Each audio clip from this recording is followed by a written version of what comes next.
all founders who are looking to increase their sales this year really need to pay attention to, because I'm going to break it down to the 8 common sales scaling mistakes that founders must avoid. If you want to build in systems that can predictably book and close appointments, you're going to want to pay attention, because there's probably a few mistakes that I'm going to mention today that you're currently making that is 100% holding you back. So the first one here is hiring sales reps too soon. So the first place here is an impact on budget.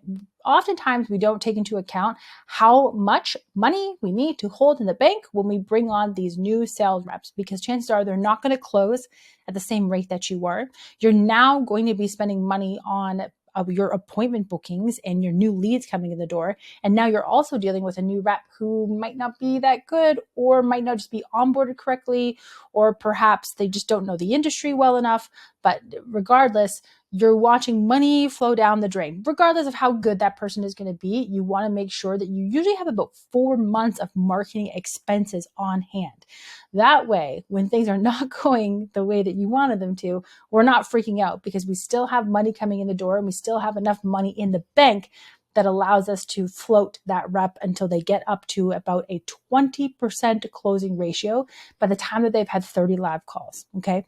Number 2 is lack of system. See how I just gave you a KPI there, a 20% booking, a 20% closing rate on 30 live calls. That is because when your systems are so good and your numbers are so good, we know what needs to happen, what needs to be in place in order for us to be successful. So when we have proper systems in place that show us where sales are being lost, where sales are being won, and having the processes and tools to be able to dive in to diagnose that, you need to have that in place before we go and hire a sales rep. And then, of course, having a demotivated team. Poorly managed sales teams can become demotivated, negatively affecting morale and overall sales performance. Hiring a team is a pretty big deal. Oftentimes, a lot of founder-led sales processes, they've gotten there because they're very passionate about the product and they're very passionate about scaling up. However, this is oftentimes they find themselves in this position for the first time where they now need to go and run that team. I'm going to cover that in a little bit, a few more slides here, but having a demotivated team, because you hire that in, it doesn't just affect the sales team. It actually affects the entire company, because now they're watching you, their leader, have made some choices. It may not have been the best choices. Therefore, it takes away the value and how they see you as a leader. The second biggest mistake is having a blurry, ideal customer profile. If you are not crystal clear on who your ICP is, it's very, very hard to get marketing to work. Because as we go to scale ourselves up and remove ourselves from a founder-led sales process, you need very good ways in which to book appointments. But the only ways to do that is when you're very clear on who it is that you serve, why do you serve them, and what do they care about what you do against other choices that they have in the marketplace.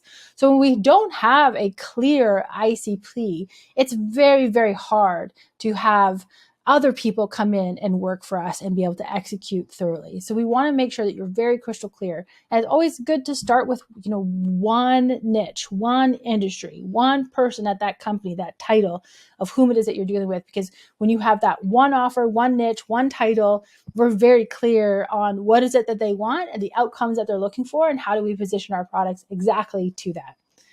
A lackluster follow-up is probably something you've heard before, right? 8 to 12 attempts is what it takes to get somebody back into a sales process. That is very true. I've seen on my end where I've had partners who have done 22 dials, 22 times I tried to call a prospect just to get the initial appointment booked. So having a lackluster follow-up process to begin with before we try to hire people out is something that we have to fix, because it's very, very hard to also lead a team when you're expecting to do things that you yourselves at the company didn't even do. Things like credibility issues, operational chaos, those are, I'm sure nothing new that you've heard. There's nothing new that you haven't heard before, but being inconsistent with this just is going to exasperate as you include more appointments and more booked leads and more people into your funnel. Your systems, they start to crack in a very, very large way. So ensure that you have a really, really good follow-up process before you try to go and scale up this company. When we focus on product features, this is something that I definitely see very big in the SaaS and tech space, because primarily the founders are led by very product-driven CEOs. And that's great. That's why you made the product. That's why you're so passionate. That's why everybody has to get it. However, we get bogged down in the selling of the features and all of the work that is going to be required to get us there, when you really should be selling the dream. You should be selling the outcome. You should be very focused on what the outcome is for that person, what is it they want. Forget all the product features that get there, because sometimes you might even be, as part of your sales process, be talking about features that your ideal clients don't even care about, or even worse, no longer see all of the value that you've attached because there are product features that you don't really need. So maybe you're talking about product features to those prospects and they're thinking, well, I don't really need that. Therefore, should I really have to be paying this price for it? And they devalue what your product should actually cost. So be very careful with that. So your sales process needs to be very, very focused on exactly what is the outcome that they want. Then, of course, the good sales process, doing a good discovery where we address the customer pain points and desired outcomes. Super, super important before we try and go and scale this up. Now, if this is the first time that you're going to go and hire a sales team, and you're going to manage that team, you're in for a whole new skill set. And you need to be very prepared for that. Founders without a sales experience, they struggle, because motivating a sales team is a lot of work. There are often daily meetings that occur in a group method, in a one-to-one method. We are reviewing their sales calls. We are checking their data. We're trying to figure out, why is this person not closing? Why are these people not showing up to their calls? Why is my sales rep not doing the proper follow-up that they need to be doing? Why are they not following the playbook? So there is a lot of management that goes on there. Now, the first 90 days when you go to launch your sales team are always the heaviest. But if you can get through and you can get your reps to that 20% closing by the time that they've had 30 calls, we're good to go. But there are some strategies here that you need to deploy in the management of that team and helping that team, because a sales team is primarily driven through their commissions. So your ability to lead them to the commission checks that they want to collect every single month will 100% dictate how long they're going to stay with your company. And there's nothing worse than hiring a sales team and them only sticking around for a few months once they realize that maybe they're not going to make the money that you promised them that they would make at that company. So be prepared for that. And when you have a lack of a reliable appointment booking system, I mean a consistent way in which you book appointments, whether that is outbound, whether that is paid media, whether that is referral based, whatever that looks like, it needs to be some level of consistent. Now, hopefully it's not referral, because that's not very consistent. That's not a lever that we can pull. You want a lever that you can pull, that if you increased X by X, you know how many appointments that you're going to get out, because that's how we forecast how many people that we need on our team. And then more importantly, how do we even hit the numbers that we're going to hit? So make sure that you have first nailed down a channel in which to book appointments. Now, my preference is to do outbound first. If you have yet to crack an outbound channel, so think LinkedIn, think Twitter, think Instagram, think cold emailing, think cold calling. If you have yet to crack that and have one of those channels predictably book new appointments on a daily basis, then it's likely something to do with your messaging, offering, and targeting, which has to be worked out first, which is why I say do outbound before we do paid media. I love paid media in B2B sales. I think it's one of the fastest ways that you can scale a company, but it's also one of the fastest ways that you can burn a company down to the ground by spending way too much money when you have yet to properly and effectively test your offers, your targeting, your messaging. So first take that to an outbound channel, because outbound, where you can be on Instagram, LinkedIn, cold emailing, cold calling, and having a team doing that for you, that's like $2,500 a month. On the lower end, can go a little bit higher, but depending on who you hire for the team.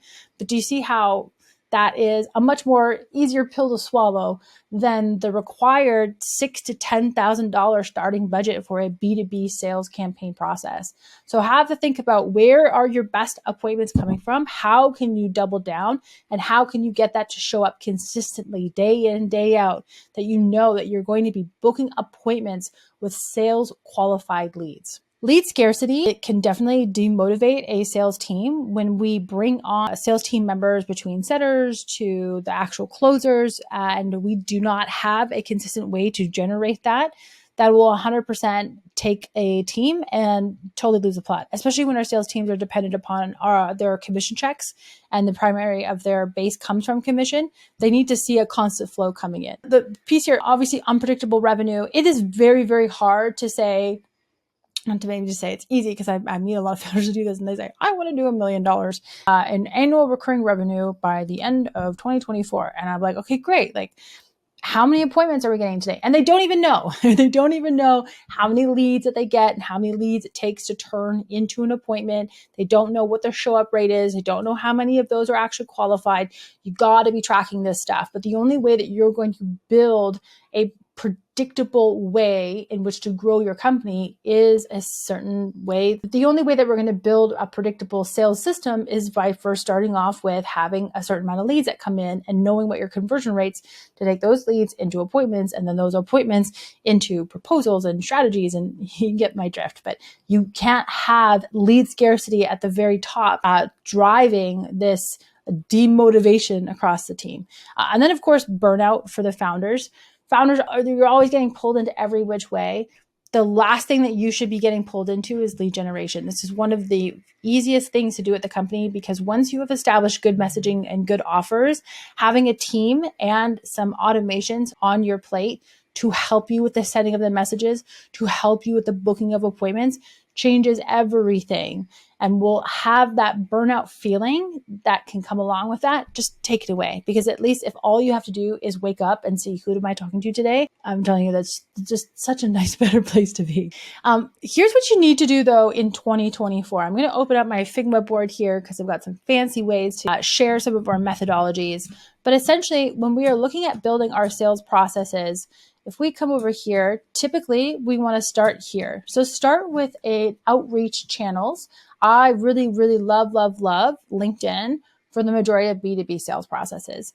There are some other niches though of where we will use LinkedIn to scrape for the information, and then we'll find other platforms where we should be reaching out to them on. We do that with a lot of our partners, where we'll find their information from LinkedIn and we'll be able to scrape their emails and their phone numbers, but reaching out to them on Instagram is where they communicate. So that's where we're able to make a lot of appointments happening. But typically you want to have one of these channels have some level of consistency pumping out appointments. Of course, you're probably over here doing some of these pieces here. We are already doing some face-to-face. And then when we look over here, we have your content. Content is very, very important. If you want to break through any sort of trust, the trust recession, the people lacking so much trust, especially in the B2B sales process, having some content that breaks down their biggest fears, their biggest objections, their biggest false beliefs, the outcomes that you have, the ways in which you've helped your own clients win. This is the kind of stuff that you need to be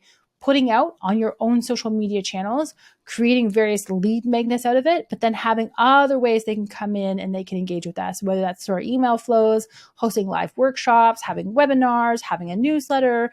Perhaps there's some affiliate products in here that we work with.